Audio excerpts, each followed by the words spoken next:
Barabara mtazamaji, ni saa moja saa za Afrika ya Mashariki, ikiwa ni Jumatano ya tarehe 7 mwezi Desemba mwaka wa 2022. Kwa moyo mkunjufu ninakukaribisha kwenye taarifa zetu jioni ya leo. Tumekuandalia taarifa kemkem, lakini kwanza kabisa tupate vidokezo.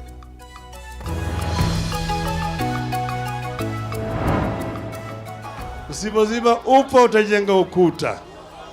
Ndio sababu tukasema hapana, hatuwezi kungoja mpaka siku 100. Kwanza tuambie jamaa ya kwamba bado sisi tuko.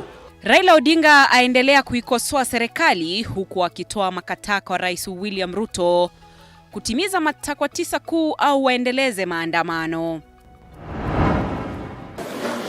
Musikubali tugawanywe katika mirengo. Hakuna mirengo tena. Ile kazi iko hapa ni sisi tuliochaguliwa tuungane na tukabiliane changamoto za Wakenya. Viongozi wamechaguliwa na hakuna mtu amechaguliwa kwa bahati mbaya kwa makosa. Rais William Ruto atoa wito kwa Wakenya kudumisha amani licha ya maandamano yaliyopangwa na viongozi wa Azimio.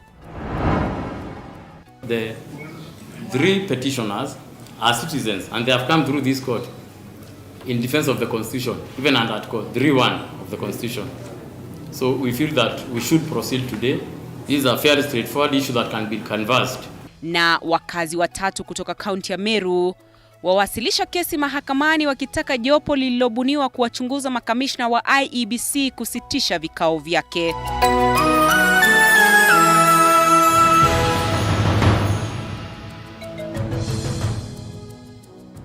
Mtazamaji, mie ni wako Andrina Kilemi, mwenzangu kwenye lugha ya ishara ni Catherine Simaloi.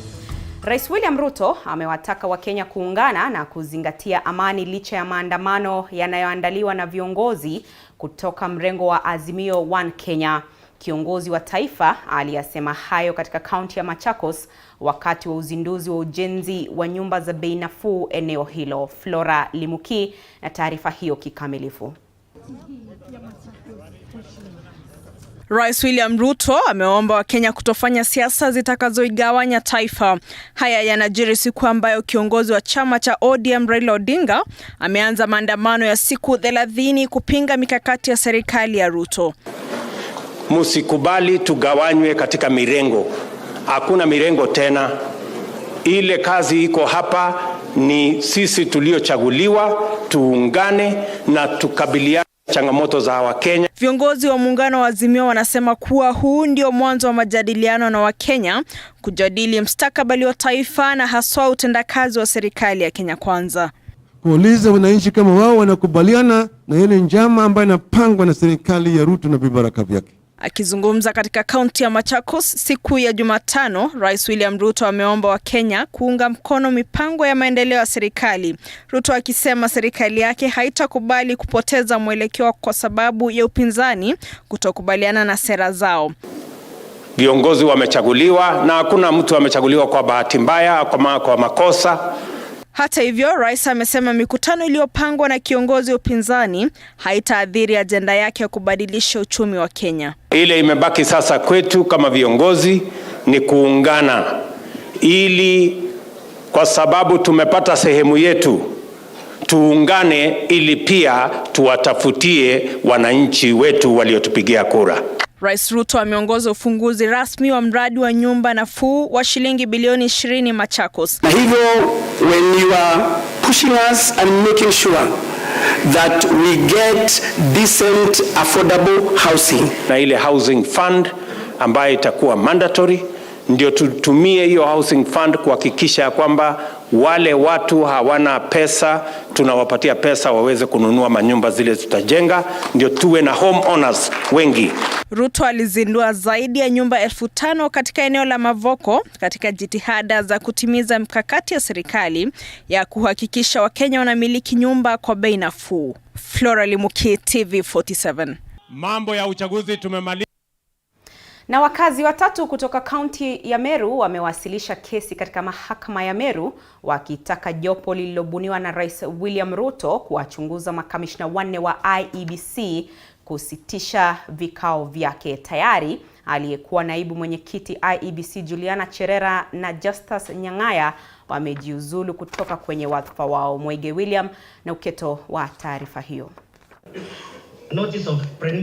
Katika mahakama ya Meru kupitia wakili Kiogora Mugambi, Kiogora Munjuri, Godfrey Kinoti na Joshua Mwerigi waliwasilisha ombi wakitaka kusitishwa kwa kamati iliyobuniwa na Rais William Ruto inayoongozwa na Jaji Agri Muchelule kutofanya uchunguzi dhidi ya makamishna wanne wa IEBC waliopinga matokeo rais uchaguzi mkuu wa Agosti 9.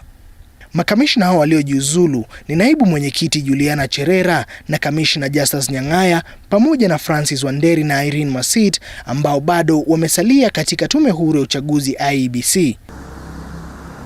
Awali bunge la kitaifa baada ya kupokea ripoti hiyo kutoka kwa kamati ya haki na sheria bungeni lilitaka wanne hao kuondolewa kwenye tume huru ya IEBC na baadaye Rais Ruto kubuni jopo la kushughulikia ripoti hiyo. Because my lord, the 3 petitioners are citizens and they have come through this court in defense of the constitution, even under Article 3(1) of the constitution. Makamishna hao wanne ambao wametajwa kwa kesi kama wahusika wa kesi kupitia wakili Donald Kipkorir kwa niaba ya Irene Masit na wakili Apollo Mboya wamependekeza kesi hizo zinapaswa kujumuisha issues she will be following on her own, not through this litigation. So she requests to be excused from this litigation. In our petition and in our application, we are seeking orders against the tribunal.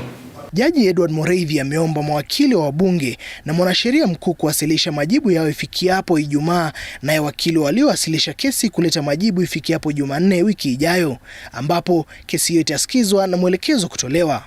The Attorney General and the National Assembly who wish to file, I will only grant 2 days. Kiongozi wa Azimio la Umoja Raila Odinga anapinga kutimuliwa kwa wanne hao licha ya makamishna wawili Cherera na Nyang'aya kumwandikia Rais Ruto kumfahamisha kujiuzulu kwao.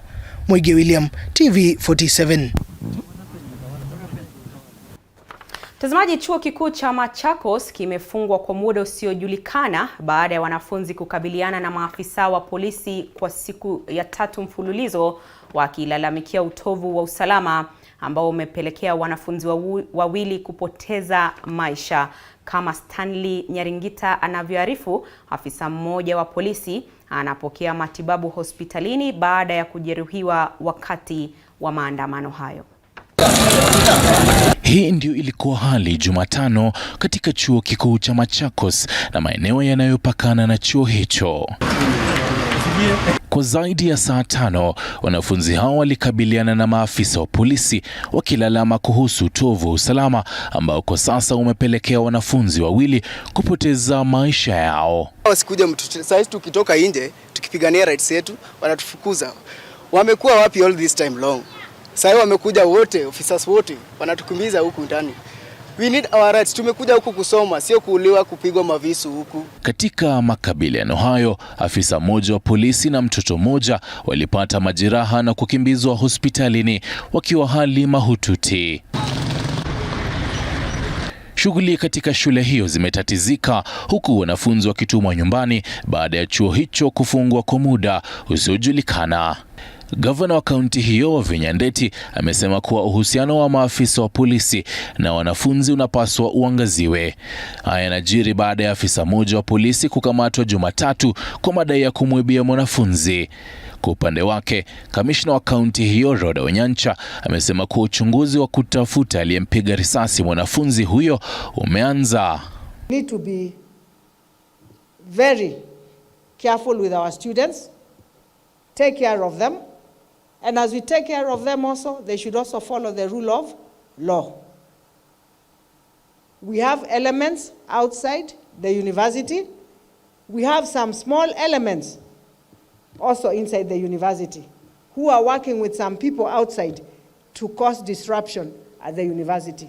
We've arrested 33 criminals, including a police officer, who have been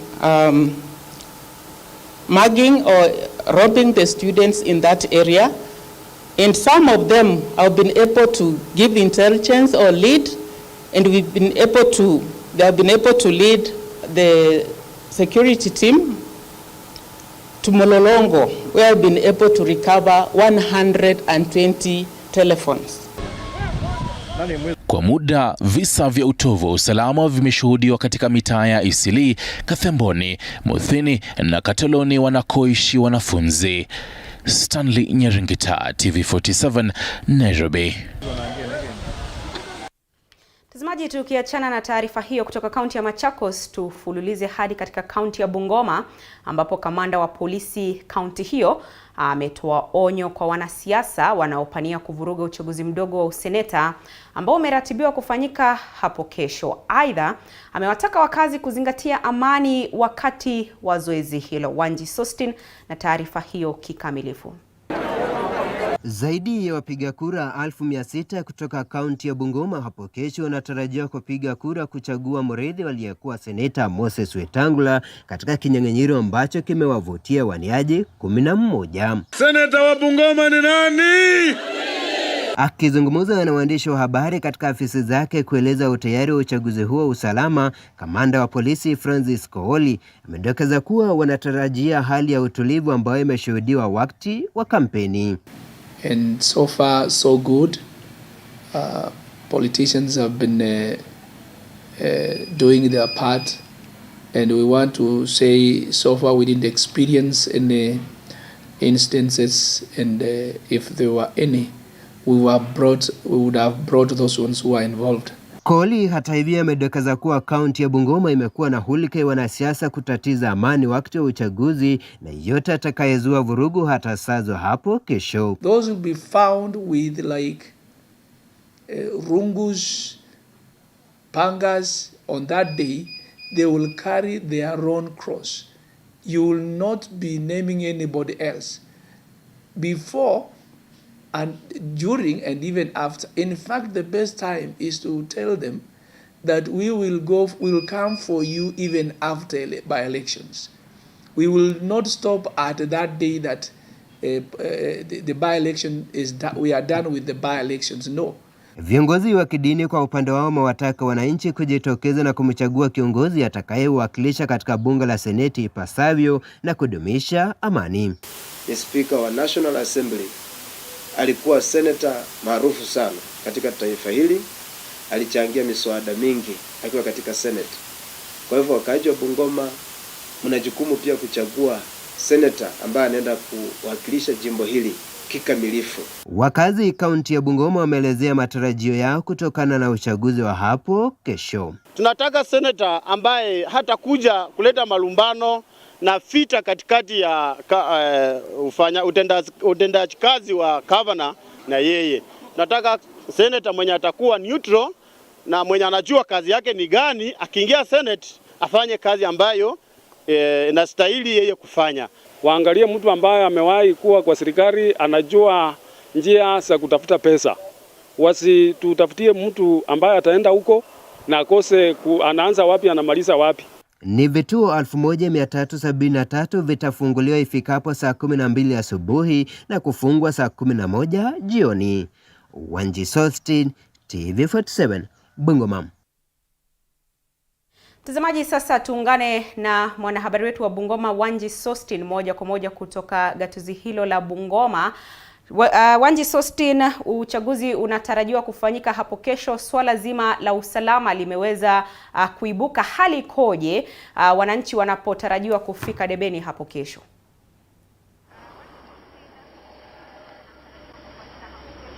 Naam, shukrani Andreni Kilemi. Na ni kweli kwamba uchaguzi huo mdogo umeweza kuratibiwa kufanyika hapo kesho, na umeweza kusema kweli kwamba usalama umeweza kuimarishwa. Tumeongea naye kamanda wa polisi ambaye ni Francis Kooli, ameweza kutuhakikishia kuwa uchaguzi huo utakuwa na usalama. Na hapa kaunti ya Bungoma ina maeneo bunge 9 ikiwa na vituo vya kupiga kura ambavyo ni 1373 na wapiga kura wanaotarajiwa hiyo kesho ni zaidi ya 1600 ambao wanatarajiwa hapo kesho kupiga kura. Na kiti hiki cha useneta, kumbuka kwamba kiliweza kuachwa wazi na spika wa bunge la kitaifa wa sasa ambaye ni Moses Wetangula baada ya kuteuliwa kuwa spika wa bunge la kitaifa Bila shaka tume ya IEBC nayo imesema kwamba imejitayarisha vilivyo, wako tayari kuandaa uchaguzi huo.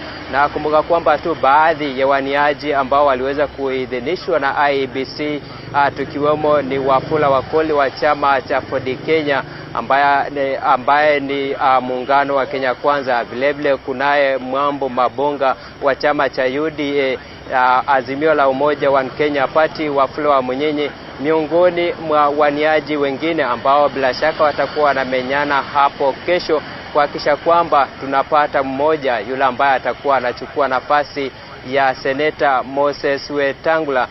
Andrin, ni mengi ambayo tunasubiria hapo kesho kuona ni yepi hasa ambayo atakuwa yanajiri. Kumbuka kwamba hapa ninaye mwenzangu ambaye ni Mike Kagongo, na tutakuwa tunafuatilia yale yote yatakayokuwa yanajiri kutoka kaunti ya Bungoma.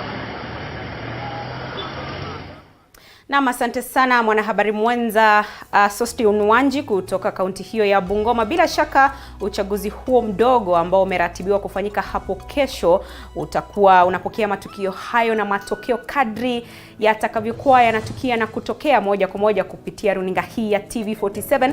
Kumbuka kiti hicho cha useneta kiliwachwa wazi na spika wa bunge la kitaifa Moses Wetangula, na hivyo basi hiyo kesho wakazi wapiga kura wa kaunti hiyo ya Bungoma watakuwa kifika debeni kufanya uamuzi wao. Kwa taarifa hiyo mtazamaji, tunapunga unyunyu kidogo, lakini usiende mbali, tukirejea tunarejea na mengi zaidi.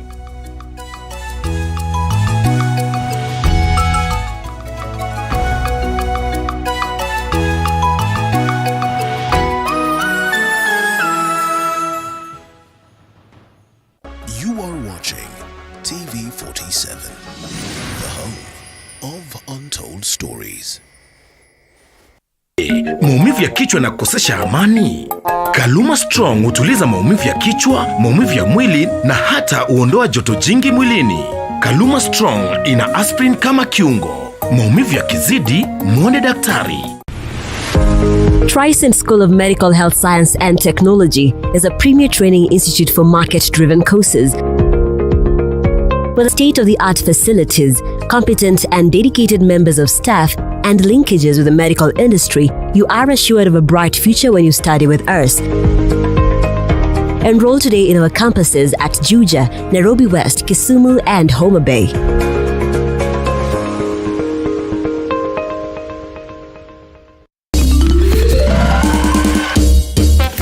Sona moja imetengenezwa kwa njia spesheli ili kupambana na maumivu kwa haraka. Sona moja ina aspirin kama kiungo. Sona moja, kitulizo kamili. Maumivu yakizidi, pata ushauri wa daktari. On the 10th of December, I'm going to see you at the Wine Fair 2022 in Mombasa, English Point Marine.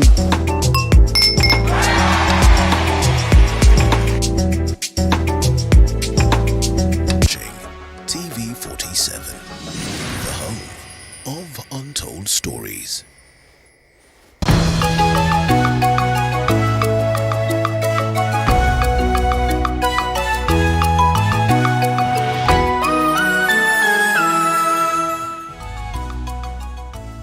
Karibu tena mtazamaji, asante sana kwa kuzidi kufuatilia taarifa hizi, nizidi kukutaarifu.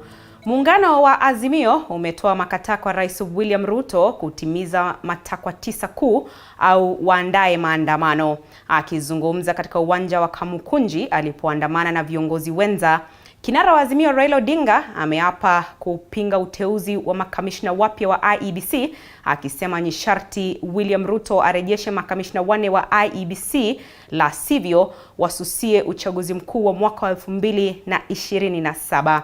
Raila vilevile ameapa kuongoza taifa katika sherehe mbadala za Jamhuri Jumatatu ijayo katika uwanja wa Jacaranda.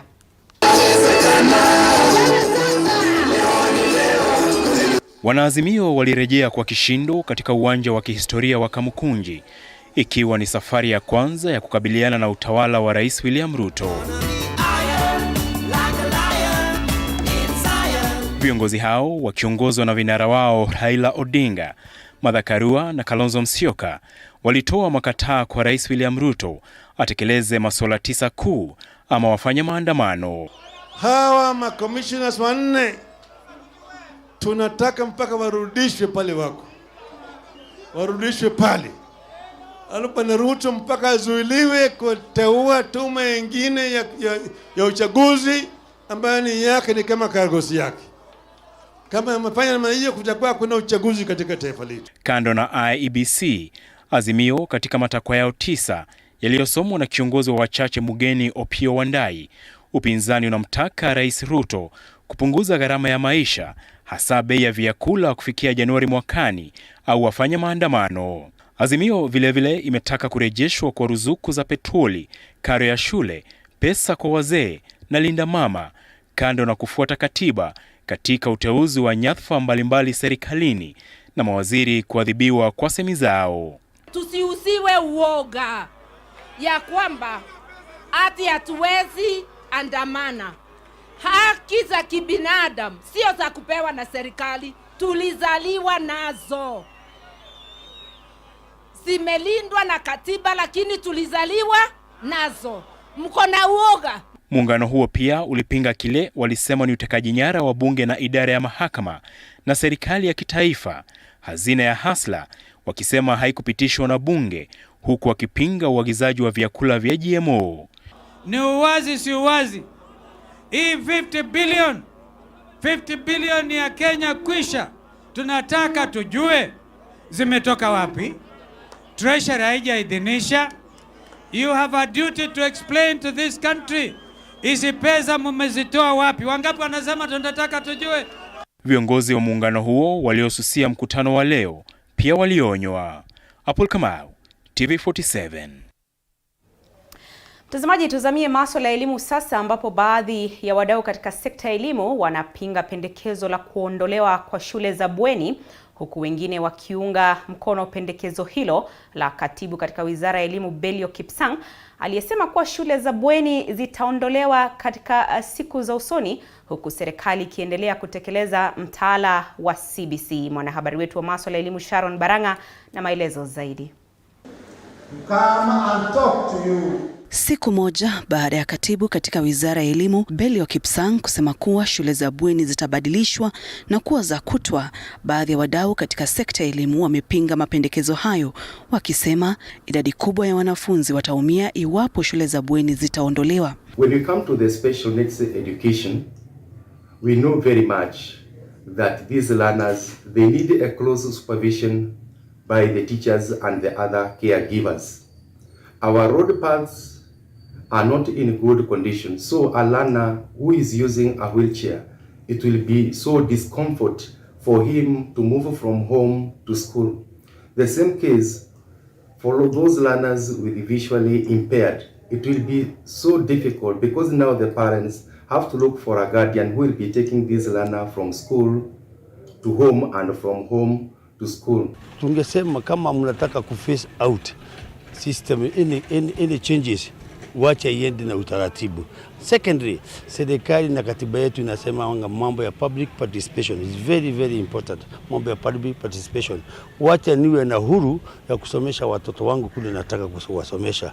Wacha nisiambiwe hata nikitaka kuwapeleka Ulaya naweza wapeleka, lakini wacha kuniambia kule vile nitafanya na mtoto wangu, sababu ni haki yangu. Nikitaka aende boarding, wacha ule akona pesa ende boarding. Kama hana pesa, wacha akae nyumbani. We do not take this one kindly, because there is serious investment done by even the previous governments, parents, and the religious organizations in putting up these institutions.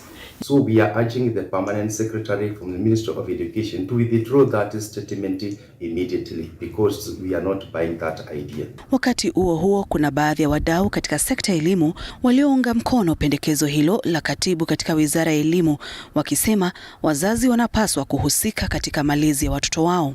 Our take is just as proposed by the government. Even as the government pronounces abolishing of secondary schools, I'm very sure that it is not a one-off thing. It will have to be very gradual and accommodative to the existing boarding schools, so that there's no wastage at all. Kwa mujibu wa Belio, serikali huenda ikaondoa shule za bweni pamoja na uainishaji wa shule za upili. Aidha, viongozi katika sekta ya elimu wanasema kabla ya serikali kuanza kuondoa shule za bweni, inapaswa kuchukua maoni kutoka kwa Wakenya kuhusiana na jambo hilo. Sharon Baranga, TV47. Na michezoni ni kwamba mwanariadha mstaafu Pamela Jelimo mapema leo alikabidhiwa medali ya shaba aliyoshinda kwenye mashindano ya Olimpiki ya mwaka wa 2012 mjini London.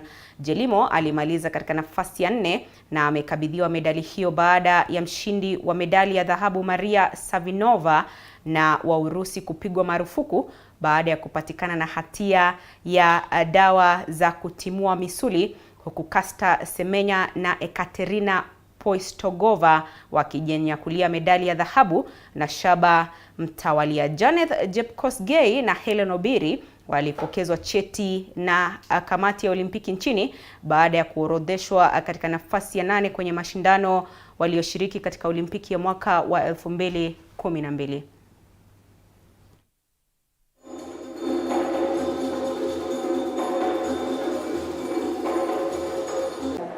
To me, I'm very honored.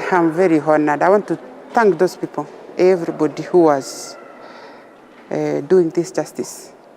Yes, 10 years of waiting actually is a virtue. Yes, you need to be patient. Let these athletes remain clean. Run clean and you'll be successful. There is no point for you to be coerced. Maybe you are introduced to drugs that maybe it will affect you. It may cost your life also. Sana sababu inaonyesha ile tulikuwa tunafanya bidii yetu like 10 years ago. Finally tumepata ile haki yetu kufunza how marathon goes. But for me making debut in New York, as you know, New York is a tough course. But ilinifunza how can I come